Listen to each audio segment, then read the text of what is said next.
यहाँ दी गई जानकारी ज्योतिष पर आधारित है तथा केवल सूचना के लिए दी जा रही है। TV9 डिजिटल इसकी पुष्टि नहीं करता है। यहाँ बताए गए किसी भी उपाय को करने से पहले संबंधित विषय के एक्सपर्ट से निजी तौर पर सलाह अवश्य लें।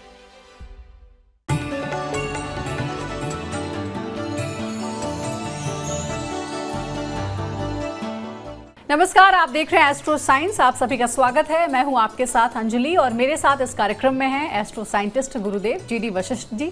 सर, आपका बहुत बहुत स्वागत है। खुशियां दाता, सदा सुखी रहो बेटा। ज्योतिष शास्त्रियों के अनुसार यूं तो पूजा में कई तरह की सामग्री का उपयोग होता है, लेकिन इनमें से एक वस्तु ऐसी मानी जाती है जिसे बेहद कमाल का माना जाता है और वो चीज है सुपारी। संपूर्ण भारत में सुपारी का इस्तेमाल मुख्य रूप से दो रूपों में किया जाता है, एक पूजन सामग्री के तौर पर तो दूसरा तंबाकू उत्पादों के साथ। अब तंबाकू उत्पादों के साथ तो समझ आता है, लेकिन क्या आपने सोचा है कि सुपारी को पूजन सामग्री में क्यों इस्तेमाल किया जाता है? आखिर इसके पीछे की मान्यता क्या है? मांगलिक कामों समेत पूजा पाठ में क्यों चढ़ाई जाती है सुपारी? अगर नहीं तो आज इसी का जवाब देंगे हमारे साथ मौजूद गुरुदेव GD वशिष्ठ जी। कहीं जाइएगा नहीं, क्योंकि आज गुरुदेव बहुत ही खास जानकारी इस बारे में आपको देने वाले हैं और इसके साथ ही सभी राशियों के बारे में गुरुदेव बताएंगे कि उनके लिए आज का दिन कैसा रहेगा।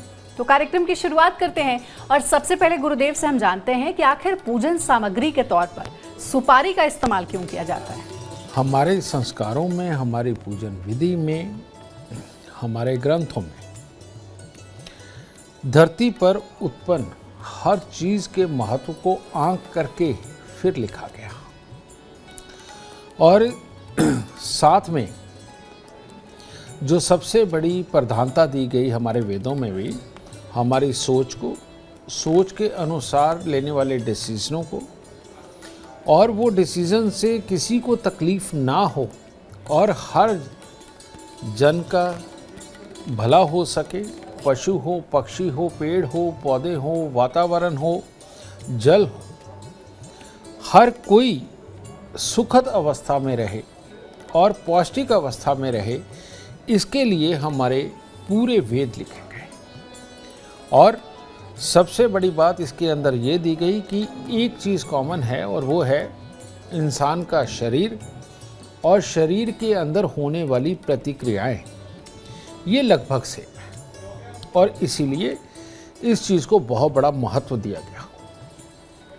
तो ऐसी अवस्था के अंदर आप देखिए कि दुनिया के अंदर जितना जम्बूद्वीप है, जम्बूद्वीप अगर हम लगाएं तो इधर कन्याकुमारी से लेकर के आगे अगर हम जाएं, इधर चाइना को बीच में लेते हुए अफ़गानिस्तान क्रॉस करते हुए, ये सारे का सारा जम्बूद्वीप था।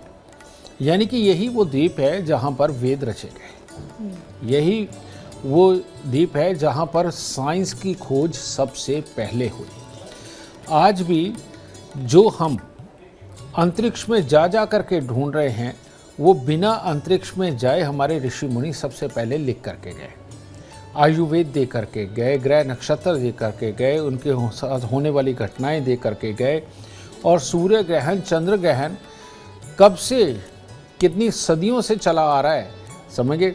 और जबकि अगर हम पश्चिम में जा कर के देखें तो शायद 1,000 साल पहले उनको ये पता चला कि ये ग्रहण भी लगते हैं।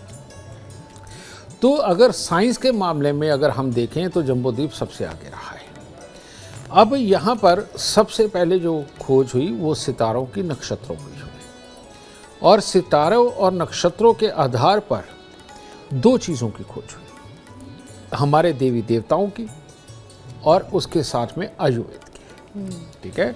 और इन सब को उसी के साथ जोड़ा गया, जैसे कि सूर्य को श्री नारायण के साथ में, चंद्रमा को श्री भोलेनाथ के साथ में, मंगल को हनुमान जी के साथ में, बुध को माँ दुर्गा के साथ में, बृहस्पति को गुरुओं के साथ में, और शुक्र को माँ लक्ष्मी और शनि को भैरव जी के साथ में, ये जोड़ा गया। ये एस्ट्रोलॉजिकली खोज है और उनके देवता हैं। लेकिन आयुर्वेद में भी देवता होते हैं।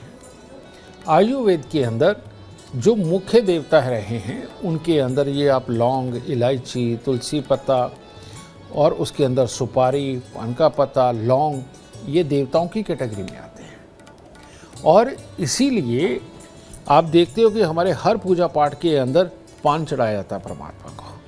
कारण ये कि उसके अंदर लगने वाली लौंग, उसके अंदर प्रयोग होने वाला चूना और उसके अंदर प्रयोग होने वाली सुपारी। सुपारी एक ऐसा फल है जो हमारे शरीर के अंदर उतर करके हमारी कोशिकाओं को सुदृढ़ करने का काम करती है। सुपारी का गुण है कि हमारे खून को प्यूरिफाई करती है। सुपारी के अंदर का जो तत्व है वो हमारे अंदर नए रेड सेल्स को जनरेट करने का काम करता है। और सुपारी जब चूने के साथ मिलाकर के खाई जाती है तो रेड सेल्स और वाइट सेल्स दोनों को ही बहुत ज़्यादा इम्प्रूव करने का काम और हमें स्वस्थ रखने का काम सुपारी और चूना मिल करके करते हैं। इसीलिए हमारे पूजा स्थान के ऊपर, पूजा स्थान, अब जब हम पूजा करते हैं चाहे वहाँ सुपारी रखें, पूरा पान रखें, वहाँ मिष्ठान रखें, फल रखें, परमात्मा को भोग लगता है। उनको अर्पण करने मात्र से उनको जो तृप्ति मिलती है, लेकिन खाता कौन है? पुजारी, पुजारी का परिवार, वही सब है। इसीलिए सबको स्वस्थ रखने के लिए, अब पहले लिपि नहीं हुआ करती थी, लिपि यानी कि लिखत पढ़त नहीं होती थी, तो सीखना सिखाना बहुत टफ था। तो ऐसे में संस्कार बना करके लोगों के सामने, आंखों के सामने वो वस्तुएं रखी गई कि तुम्हारे लिए क्या अच्छा है क्या बुरा है, ये बुरा बताया जाता था, अच्छा सामने रखा जाता था, तो लोगों को पता था। अब अगर पुराने बुजुर्गों के अंदर हम चले जाएं तो हर घर के अंदर लगभग सुपारी खाई जाती थी। पान के साथ मिला के खाए ना खाए, लेकिन चूने के साथ हल्की सी लगा के खा लिया करते थे और वो लोग बहुत स्वस्थ रहते थे। लेकिन स्टैंडर्ड के नाम पे अब ये देवता स्वरूपी जो औषधियाँ हैं ये हमारे जीवन से दूर की जा रही हैं। सुपारी का गुण है खून को बनाता है, हमारी कोशिकाओं को मजबूत करता है, दांतों को तो नेचुरली बात मजबूत करता ही है चबाने से, ठीक है। तो सुपारी को इसलिए क्योंकि उसका सीधा संबंध जो है खून के साथ है, और खून बनेगा तो शरीर चलेगा, खून बनेगा याददाश्त होगी, खून बनेगा बुद्धि होगी। तो इसीलिए ये प्रधान फल पूजा पाठ के लिए बनाया गया, यानी कि कोई भी देवी देवता के रूप में अगर हमने स्थापित करना है तो हम सुपारी को स्थापित कर देते हैं, क्योंकि ये कहे कि सुपारी के अंदर खून है या खून को बनाने की ताकत सुपारी के अंदर है, इसीलिए हमारे देवताओं को ये अर्पित की जाती है और देवता समझ के इनको स्थापित किया जाता है। ये सुपारी का सबसे प्रधान गुण है। और बल्कि मैं तो ये कहूँगा कि हिंदू, मुस्लिम, सिख, ईसाई की कोई बात नहीं, किसी भी धर्म की कोई बात नहीं, हर धर्म वाले को सुपारी ज़रूर खानी चाहिए और रोज़मर्रा में खानी चाहिए। ना दांत खराब होंगे, ना कभी खून दूषित होगा, ना कोशिकाएं टूटेंगी, और साथ में रेड सेल्स बहुत इम्प्रूव होंगे। और चूने के साथ लगा करके अगर ये खाया जाता है तो ऐसी अवस्था के अंदर वाइट सेल्स, रेड सेल्स ये इम्प्रूव होते हैं, कैल्शियम की कमी पूरी होती है, और औरत में औरत वाली ताकत और मर्द में मर्द वाली ताकत हमेशा बनी रहती है। और एक बात और मैं बता दूँ, पहले हमारे घरों की औरतें भी पान खाया करती थी, आजकल ये बंद हो गया। जो औरत भी सुपारी और चूने वाला पान खाती है, बेटा इनके जो भी इनको उम्र के साथ में समस्याएं आती है, मेनोपॉज की प्रॉब्लम आती है, इसके अंदर इतनी मदद मिलती है, कोई साइड इफ़ेक्ट नहीं होता, मानसिकता नहीं हिलती और बहुत देर तक वो औरतें जवान रहती हैं। जो चूने वाले पान के साथ सुपारी लगा करके बाद में जो भी मीठी चीज़ें मीठे पान में डाली जाती है वो डाल के खाती हैं, वो औरतें कभी जल्दी बूढ़ी नहीं होती और उनके शरीर के अंदर कभी भी खून से निमे से संबंधित प्रॉब्लमें नहीं आती जो ये पान खाती है। तो इसीलिए सुपारी को प्रधान फल माना जाता है और इसीलिए ये परमात्मा समझ के इनको स्थापित किया जाता है। बहुत ही अच्छे से समझाया आपने गुरुदेव, और इससे पहले सुपारी से जुड़ी इतनी सारी बातें हमें पता भी नहीं थी जो आपने आज बताई हैं। अक्सर हम ये देखते हैं कि पूजा की सुपारी खाने की सुपारी से अलग होती है। खाने की सुपारी बड़ी और गोल होती है, लेकिन पूजा में जो हम इस्तेमाल करते हैं वो सुपारी छोटी और थोड़ी लंबी होती है। इसके साथ ही पूजा की सुपारी का तल एकदम सपाट होता है। इसके पीछे भी कोई कारण है क्या? क्योंकि सुपारी तो सुपारी ही है। गुरुदेव बताइए इस सवाल का जवाब। नहीं बेटा, पूजा के अंदर हम बिन पैंदे का लोटा नहीं ले सकते हैं कि जिनका तला फ्लैट है उनको हम लेते हैं तो ये शुभ है, लेकिन सुपारी सही मायने में सुपारी ही है। सुपारी जब स्थापित की जाती है तो वो साबुत होती है और बाद में उसी सुपारी को काट के कई लोग भिगो के खाते हैं, कई लोग कच्ची खाते हैं, ठीक है।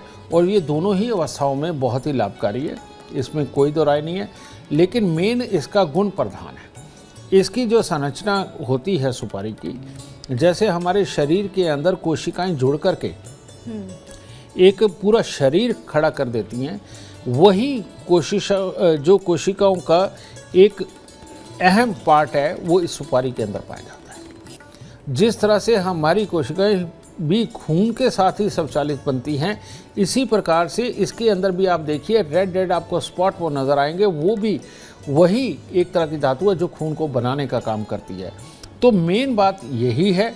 और धरती पर अमृत के रूप में अगर कोई चीज़ है तो सबसे बड़े अमृतों में चूना है, सुपारी है और हल्दी है और शहद है। इसीलिए ये सारी की सारी चीज़ें परमात्मा को अर्पित की जाती है। परमात्मा को अर्पित करने का मतलब प्रसाद के रूप में पुजारी का परिवार और वहाँ पर भक्त के रूप में आने वाले सबको ये प्रसाद के रूप मिल करके एक अच्छा स्वास्थ्य प्रदान किया जा सके, इस सोच के साथ में इनको ये जो प्रधान फल है इनको पूजा पाठ में रखा गया। गुरुदेव, क्या सुपारी को पूजन के लिए इस्तेमाल करना आम जीवन पर क्या प्रभाव डालता है? यानी कि क्या डे टू डे की पूजा में भी सुपारी हम भगवान को चढ़ा सकते हैं या किसी खास विशेष मौके पर? जो भी चीज़ परमात्मा को अर्पित करने के लिए कहा जाता है डे टू डे में, वो सही मायने में परमात्मा अगर हम देखें तो क्या है? परमात्मा है हमारे भाव। हमारे भाव अगर वो शुद्ध है तो वो परमात्मा है। अगर हमारे भाव अशुद्ध है यानी कि शुद्ध नहीं है तो वो राक्षस है, ठीक है ना। तो जब हम परमात्मा को ये चीज़ें अर्पित करते हैं तो एक तरह की, पहले तो चलो लिपि नहीं थी, हम इनके गुण नहीं जानते थे। अब जब इनके गुणों को हम अब थोड़ा सा जान ही गए, पढ़ लिख के इसको कुछ गुणों को ज़्यादा साइंटिफिकली रूप में जान जाएंगे, तो ये रियलिटी में इंसानियत के काम आने वाली चीज़ है। और इनको प्रयोग करने का मतलब ये है कि अपने पहले स्वास्थ्य को अच्छा करना। जिसके पास अच्छा स्वास्थ्य है उसके पास बुद्धि अच्छी है, जिसके पास स्वास्थ्य और बुद्धि अच्छी है उसकी वर्किंग बहुत अच्छी है। तो सही मायने में इंसान को इंसान बनवाना और भगवान की तरह, देवताओं की तरह सोच के उनके अच्छे कर्मों की वजह से पूरे समाज को लाभ होना, ये सब शुरू तो सुपारी से ही हो रहा है ना। तो इसीलिए परमात्मा को भी सुपारी अर्पित करते रहना चाहिए और परमात्मा पे अर्पित सुपारी को खाते रहना चाहिए, ताकि ये सच में ये पूरी दुनिया अच्छी सोच, अच्छी वर्किंग, अच्छे स्वास्थ्य के साथ देवताओं की दुनिया बन सके। गुरुदेव, सुपारी में किस देवता का वास होता है? पूजा में सुपारी का इस्तेमाल कैसे करना चाहिए? सुपारी किसका प्रतीक है? और क्योंकि हमने ये भी देखा है कि पूजा की सामग्री में जो विधि होती है, पान के साथ ही हमेशा सुपारी को चढ़ाते हैं, अर्पित करते हैं, अकेले सुपारी को नहीं चढ़ाते हैं, ऐसा क्यों? सुपारी, मैंने कहा ना कि कोशिकाएं और खून को बनाने वाला तत्व इसके अंदर मौजूद होने के कारण हम किसी भी देवताओं को स्थापित करने के रूप में सुपारी को स्थापित करते हैं। गणपति जी को स्थापित करना हो हम सुपारी, बिल्कुल। श्री नारायण को स्थापित करना हो सुपारी कर सकते हैं। या जिस भी देवता की पूजा करनी है, अगर हम ये माने कि देवता के अंदर भी खून है, उनके अंदर भी कोशिकाएं हैं, उनके अंदर भी जान प्राण है और वही सर्वज्ञ है और सर्वत्र है, तो सर्वत्र के नाम पे इस पूरी धरती के ऊपर खून ही आता है जो हर जीव के अंदर है। तो वो गुण प्रधान होने के कारण इनको किसी भी देवता के नाम के साथ में स्थापित किया जाता है और पूजन आरंभ किया जाता है। अब इस देवता को अगर हमने स्वस्थ रखना है, कोई रोग भी नज़दीक ना आए, या इंसान को स्वस्थ रखना है उसके पास में भी कोई रोग ना आए, तो ऐसी अवस्था में वहाँ पर कत्था चूना लगा करके मीठी वस्तु जिसके अंदर सौंफ वो भी खून को प्यूरिफाई करने का काम करती है। लौंग हमारी ऑक्सीजन को ज़्यादा से ज़्यादा यादाश्त को बढ़ाने का काम करती है। उसमें मीठी चेरी ये डाला जाता है और भी बहुत सारी वस्तुएं, शायद मैं इतनी नहीं जानता, तो ये सारी जाते हैं। लेकिन पान के अंदर वो सारी वस्तुएं होती हैं जो अंदर से शरीर को और दिमाग को सुदृढ़ बनाने के लिए होती है। तो इसीलिए जहाँ देवता है वहाँ स्वास्थ्य होना भी जरूरी है। तो देवता सुपारी और देवता या इंसान का स्वास्थ्य वो पान। इसीलिए ये दोनों को मिलाकर के पूजा के अंदर विधान के रूप में रखा गया कि इन दोनों चीज़ों का प्रयोग आपको हर तरह से सुखी, स्वस्थ और मेंटली फिट रखेगा। हालांकि गुरुदेव, आपने जो सवाल आगे मैं पूछने वाली हूँ उसका जवाब पहले दिया है, लेकिन फिर भी मैं पूछ रही हूँ कि क्या कुछ और भी उपाय इसके किए जा सकते हैं। पूजा हमने कर ली, सुपारी अर्पित किया हमने भगवान को, अब उस सुपारी का क्या करना चाहिए? एक तो जवाब आपने दिया कि सेवन उसका कर लेना चाहिए, और भी क्या कुछ उपाय करने चाहिए उससे? मैंने अभी तुम्हें बताया कि बहुत ही प्रधान औषधियों में अगर हम देखा जाए तो मैंने पान के अंदर पड़ने वाली सारी वस्तुओं के बारे में बोला, सुपारी के बारे में बोला, लेकिन यहाँ और भी बहुत कुछ है। अगर अपने आप को बहुत सुदृढ़ रखना है और स्वस्थ रखना है, किसी भी बीमारी की जो शुरुआत होती है वो श्वास प्रक्रिया के अंदर बाधा होने के कारण होती है, हमारी सोच के अंदर खिन्नता आने के कारण होती है, हमारे खून के अंदर गर्मी ज़्यादा पड़ करके पीलिया पड़ने के कारण होती है, या गर्मी ज़्यादा पड़ने की वजह से बहुत सारी जो तकलीफ़ें होती है उनके कारण होती है जी। तो तुमने एक वो कहावत सुनी होगी, लोहे को लोहा काटता है, जहर को जहर मारता है जी। ठीक है। इसी प्रकार से पूरे वर्ल्ड में कहीं पर भी अगर जम्बो द्वीप की बात छोड़ी जाए तो कहीं पर भी हल्दी का प्रयोग नहीं होता, ठीक है। उनको पता ही अब चला है कि हल्दी होती क्या है, और इसके ऊपर आपने देखा होगा पिछले दिनों के अंदर यूरोप के अंदर और अमेरिका वगैरह में बड़ी कोशिश की गई कि हल्दी को पेटेंट करवा लिया जाए, और जो कि हमारे यहाँ सदियों से क्या युगों से इस्तेमाल होता है, औषधि के रूप में इस्तेमाल होता है। औषधि के रूप में। रियलिटी में हल्दी एक ऐसा पदार्थ है जो हमारे फेफड़ों को, हमारी श्वास प्रक्रिया को दुरुस्त रखता है। ये जैसे जैसे हमारे खानों में हल्दी कम होती चली जा रही है, बीमारियां बढ़ती चली जा रही है, ठीक है। और हल्दी का प्रयोग बीमारियों को काटने में बहुत ही असरकारक है, और ख़ास तौर पे शरीर की गर्मी को यानी कि ताप को कंट्रोल में रखने के लिए ये बहुत ही बढ़िया है। शहद नेचुरल चीज़ जो परमात्मा को चढ़ाया जाता है जी।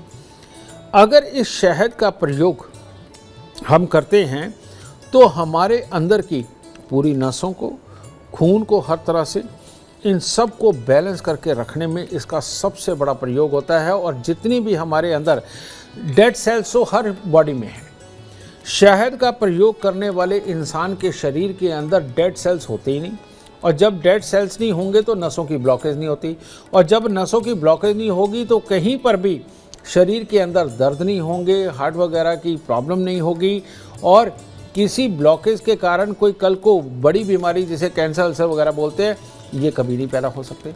और अब देखिए, अगर सुपारी का प्रयोग, चूने का प्रयोग, पान का प्रयोग किया जाता है, और उसके साथ में अगर आप हल्दी, कच्ची हल्दी लेकर उसका रस निकालते हैं, और 20-30 ग्राम निकाल लीजिए, और निकाल के उसका 20-30 ग्राम कच्ची हल्दी को पीस के उसका रस निकाला, और जितनी हल्दी निकली वो रस निकला, उसका आधा अगर हम उसके अंदर प्योर शहद मिला करके ले, तो आयुर्वेद के अंदर ये बताया गया है कि उस इंसान को जीवन में कभी भी कैंसर, अल्सर की दिक्कत नहीं आएगी। और जिनको आ चुकी है उनके लिए आयुर्वेद ये बताता है कि उसके लिए ये रामबाण उपाय की तरह है, और जिनको ये है उनके ऊपर हमने ये आयुर्वेद का कहा मान के उनको ये आयुर्वेद का ज्ञान दिया कि भाई आप प्रयोग करके देखें, तो हमने ये पाया कि वाकई में उनके, अगर उनको कीमो भी हुई है या और भी कोई तकलीफ है या उनको ये बीमारी आ चुकी, उसके अंदर इतना बड़ा रिलीफ हुआ है कि उनके डॉक्टर भी हैरान है कि इतनी जल्दी इतनी अच्छी रिकवरी कैसे आई। तो इसीलिए मैं ये कहना चाहता हूँ कि जो हमारे वेद लिखे गए, वेदों के अनुसार भगवान, आयुर्वेद, ये सारा ज्योतिष, ये सब बना, इन सब का अगर हम कॉम्बिनेशन लगाएं तो ये सब कुछ है तो इंसान के लिए, और इंसान की बुद्धि के लिए, उसके स्वस्थ जीने के लिए, उसके एक अच्छे कर्मों के लिए। यही तो हमारे ऋषि मुनि ये हमें करके दे करके गए हैं, और अब हमें इसका सच में लाभ उठाना चाहिए। तो सुपारी, पान, हल्दी, शहद, चूना तो ऑफकोर्स उसमें आ ही गया, ये हमारे जीवन को स्वस्थ रखने का, स्वस्थ जीवन जीने का ये चीज़ें आधार हैं। तो इसीलिए सुपारी को अपना देवता भगवान गणपति नारायण यही माने और इसका प्रयोग ज़रूर करें, ठीक है। और हल्दी को बृहस्पति, और शहद को मंगल और चूने को शुक्र मानकर और लौंग को बृहस्पति साथ में मान करके इसका आप प्रयोग करें। सारे ग्रहों की संपूर्णता इसी में समाई हुई है, इसीलिए परमात्मा के दरबार पे पाए जाते हैं, वहाँ चढ़ाए जाते हैं। तो परमात्मा की कृपा पाने के लिए, खुद स्वस्थ रहने के लिए इन चीज़ों का प्रयोग आपको आने वाले बहुत लंबे समय तक सुखी और स्वस्थ रखेगा। बिल्कुल, और गुरुदेव ने जिन चीज़ों के नाम गिनाए हैं वो आज के समय में भी सबसे सस्ते और सुलभ तरीके से मिलने वाली चीज़ें हैं, जो कि आपकी हेल्थ के लिए, स्वास्थ्य के लिए भी बहुत बेनिफिशियल होने वाला है।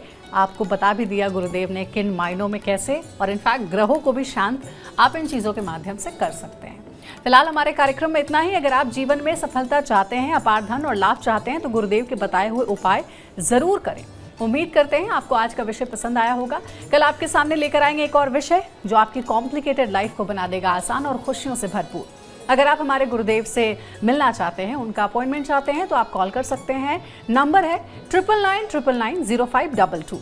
साथ ही अपने और अपने परिवार से जुड़ी किसी भी समस्या का समाधान चाहते हैं, हर कष्ट, हर तकलीफ से राहत चाहते हैं, तो आप एस्ट्रो साइंस ऐप भी डाउनलोड कर सकते हैं। फिलहाल समय हो गया है आपसे इजाजत लेने का। आप बने रहें हमारे साथ और हमारे एस्ट्रो साइंटिस्ट गुरुदेव GD वशिष्ठ जी के साथ देखना ना भूलें। एस्ट्रो साइंस रोजाना सुबह 8 बजे। नमस्कार।